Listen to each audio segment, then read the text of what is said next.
Harnessing the power of psychology, the reach of social media, and the funding of private equity, the evolution of misinformation has begun. It has become increasingly difficult to figure out what is true versus what is a sales pitch. Today, I want to highlight a viral example and give you some tips so you too can protect yourself from falling victim to it. The modern snake oil salesman is really just an Ika expert. I coined this term during my TED Talk in Monaco just before the pandemic. The epidemic of the I know all expert. There are too many of these experts out there claiming to have all of the answers when the rest of the scientific community has questions. Back then, these Ika experts flourished in what I called the gray zone. That is when a question within the field of medicine has not yet had a complete answer by modern science. 20 years ago, we didn't really have a proven and safe medication to help patients struggling with weight loss. Companies and medical gurus pounced and tried to sell you, I lost 21 pounds. 39 pounds. 31 pounds. Millions of Americans have made Hydroxycut the #1 weight loss supplement.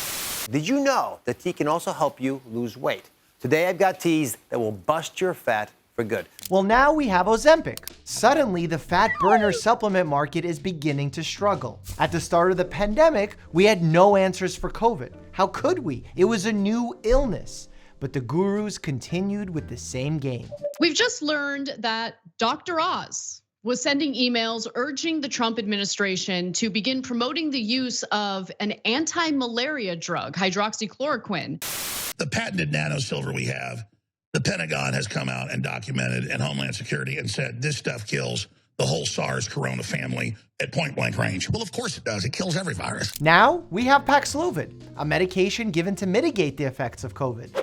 Suddenly, no more gurus promising miracle cures. These are just two examples of modern science making legitimate progress in these gray zones and putting pressure on the snake oil salesmen to up their game. Bring it on! They've seen the gray zone is only successful until science catches up. So they've begun to focus on an area where science really can catch up: aging. Anti-aging is really just a BS marketing term. Aging is not a disease.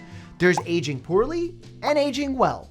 There's no preventing it, unless of course you can pay 5 monthly payments of $19.99. Brian Johnson. The man who spends $2 million a year to slow down his age. He's managed to reverse his biological age already To an 18-year-old. But that anti-aging market share was not enough for them. So they decided to target our worst weak spot: the entire healthcare system.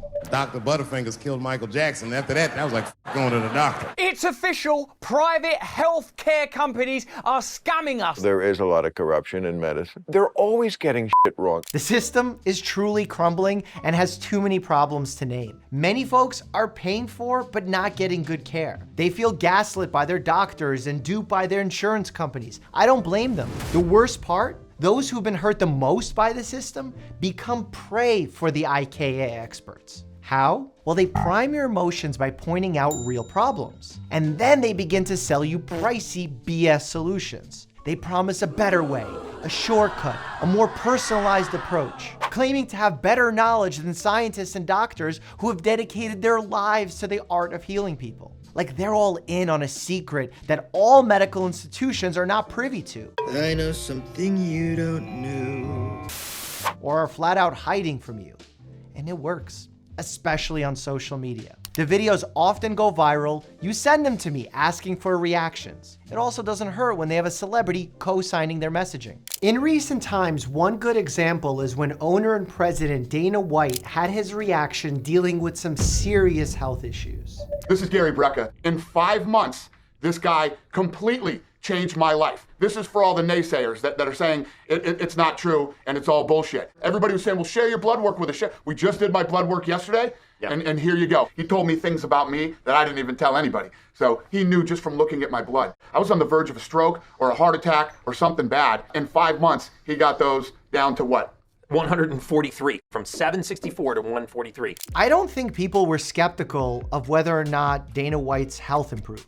I think they were skeptical for the marketing and the promises that were made about why his health improved. Cutting out bad habits, improving healthy habits will make your health improve. That's evidence-based. It's only when information that is at best a theory is promoted as fact, or when miracle cures are given credit for the significant progress that's been made. That's when the naysayers come in. I will never go to a doctor ever again about my general health. All they want to do is put you on pills. This guy will change your life. Some of your favorite actors, some of the most powerful, richest people in the world are all now doing this with Gary. Now I have to be honest here because I'm pretty skeptical when a doctor uses a celebrity endorsement to build their branding. It's not intrinsically bad, but definitely a red flag based on historical precedent. So I had to look into who this physician was that saved Dana White's life.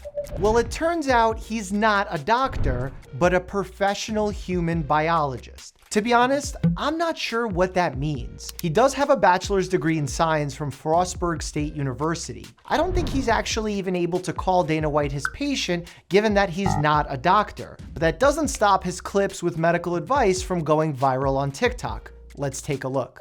Dana White? They said, yeah. And I go, wow, what's the life-threatening alert? They said triglycerides are almost 800. Now, triglycerides are a measure of blood fat.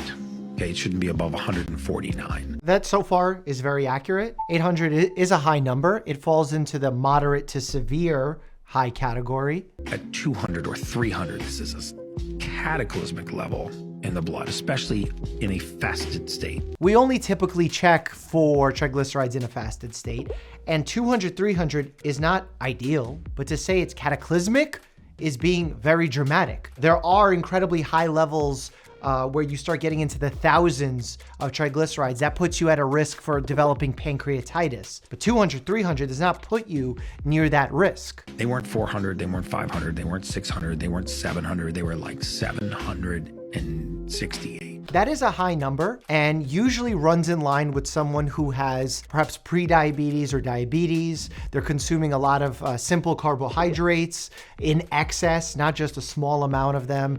They're living an unhealthy lifestyle, maybe not exercising, because all of that does drive having high triglycerides. I remember, I think his assistant called me and I was at the airport and she said, hey, Dana wants to know if his life expectancy's in. The idea of having a life expectancy is incredible. Look, I know that Gary worked for a life insurance company and that's like his gimmick. It's like his thing where he tells people how long they're gonna live. But here's why not knowing anything about medicine is that it's BS. Human behavior changes. Human risk changes. It's an ever-evolving state. So to claim that you have control or intimate knowledge of when someone's gonna pass is just untrue. Yes, through AI and data, you can get an estimate of someone's chance of having a heart attack or a stroke in the next 10 years, a serious, what we call ASCVD risk. But just that risk alone, not the immense complexity that is the human body. That's why it's a gimmick. So if you or someone that you know suffers from headaches, migraines, muscle soreness, or brain fog, those are a lot of symptoms. One of the leading causes of brain fog and leading causes of migraines, believe it or not, and muscle soreness, deficiency in sodium in your water. Now, I'm not talking about iodized table salt. I'm talking about pink Himalayan sea salt. Oh man, I hate to laugh, but this is the difference with someone who has a license versus someone who doesn't. You can't go and tell people that their migraines are caused by low salt when you have absolutely no evidence. Look at the list of things that causes headaches. How in the world has he come to the deduction that it's because we're low in sodium that we are experiencing headaches? Are there people who are low in sodium that develop migraines or soreness? Sure, but to say it with such oomph is just completely disconnected from what a practicing physician can do. If you wake up a few times a week or a few times a month with a dull headache, very likely it's your sodium content. How can it be very likely? When I look at my patients, they overconsume sodium, so much so that it causes increases in blood pressure leading to hypertension. Putting patients on a DASH diet, which is a low sodium diet, actually improves their blood pressure. This is someone who is not practicing day in and day out as a doctor seeing patients, because this frankly is dangerous advice. Diagnosing a patient individually, you might be able to give advice like this, and I say might. But if you're talking to the web on a video, how can you assume everyone watching needs this thing? What if they don't? What if they have too much of it and you just recommended that they take more?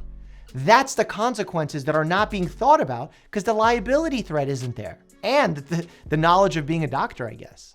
Depression really exists, anxiety really exists, but that's true. Anxiety and depression do exist. But if you actually look at how we define these conditions, take depression, for example, we define depression as an inadequate supply of serotonin. No, we don't define it that way. We may have defined it that way years ago when that was our chemical imbalance model of depression. But now we've seen that it's so multifactorial that we don't have a good understanding of it. We, as not being Ika experts, are not afraid to say we don't know, and it's much more complex than a chemical imbalance. And while yes, we do give medications called SSRIs that aim to increase the amount of serotonin in the area where they act, the fact that we increase the serotonin is not even why they really work. We don't even truly understand how they work. We just know that we've done the trials and they do have a success rate, but how they work, the mechanism by which depression occurs, we don't yet know. And being honest and not afraid to say I don't know is what makes a true medical expert. So if you are low in serotonin, you're by definition depressed. No, that's not a definition. I've never checked serotonin levels in a patient to diagnose depression. I don't know any doctor that does that. No organization does that. In fact, here are a ton of articles saying that we no longer view the serotonin theory as the definition for depression. We take people that are depressed and we put them on SSRIs, selective serotonin reuptake inhibitors. And what these do is they ration what little serotonin these people have. No, they block the things that take up serotonin and allow the serotonin to be there to function. But why that mechanism actually works for depression is poorly understood. And we have to have the transparency and honesty to say it's poorly understood. You wake up in the morning and you do not like to eat. You're not hungry. Yeah. It's probably because your blood sugar is very, very low. You have very good blood sugar regulation. It's true that if blood sugar is poorly regulated, like if you're diabetic, your appetite can get thrown off and you could be hungry more often. You wake up in the morning, you're fasted, you don't feel like eating, your blood sugar continues to trend down. Okay. You eat late in the morning or early in the afternoon and it skyrockets, right? This is why you have an energy slump between 2 and 4 in the afternoon. Or because physiologically it's part of your circadian rhythm. As someone who talks about nature and natural all the time, I think we should talk about the circadian rhythm. There's a natural dip between 2 and 4 p.m., maybe 2 and 5 p.m., and then 2 a.m. as well. And those are the times of the day where you feel sleepiest. That's a normal part of being a human. Yes, if you eat a heavy, high-carb meal, high-fat meal, you can experience this slump a little bit worse, especially if you have underlying conditions, sleep apnea, insomnia for other reasons, you're drinking too much coffee at night, not getting good quality rest, or even alcohol before you go to sleep. Yeah, all those things can absolutely happen. But to say that the reason why you slump in the afternoon is because you ate, that's not exactly true. Look, that was a lot of misinformation, but he's not a doctor. But you don't need to be a doctor to be a good businessman. He's well-spoken. He's had a unique background working in the life insurance industry, predicting death. He does share some info that is accurate. His website is well made. His product sounds super promising. A genetic test that discovers what's holding you back from feeling the way you want to? Only $600? And you'll get a customized supplement protocol that you'll have to pay more for. But wait, there's more. The Superhuman Protocol. Just buy the $133,000 Superhero Protocol bundle. The most important part of the website for me, all the way on the bottom, in the midst of all that text, it states very clearly. Testimonials shared are not intended to make claims that these products can be used to diagnose, treat, cure, mitigate, or prevent any disease. So what does this all mean for you? Well, I hope this unique example highlights the pattern to look out for in the future, but here's 3 easy actionable steps. Number 1, approach celebrity advice and endorsements with skepticism. Be equally skeptical of gurus giving medical advice who don't have professional liability if something goes wrong. If I give the wrong advice, my license is on the line. But what if there's no license to begin with? 2, be skeptical of medical advice from podcasts that sound too good to be true. extraordinary claims require extraordinary evidence. And not to spoil it, but if there's extraordinary evidence, it's probably not a secret anymore. 3, there's very rarely advice that works for almost everybody, but the basics do work. In fact, the reason these celebrities usually improve with many of these programs is not because they bought the superhuman protocol bundle or supplements, but because they focused on sleeping well, avoiding bad habits like drugs and alcohol, maintaining social relationships, staying active, and eating a whole food diet. Barbara Corcoran from Shark Tank was actually on this YouTube channel, and she said that almost all the medical products on Shark Tank are BS. But we actually reviewed some of them, so click here to check that out, and as always, stay happy and healthy.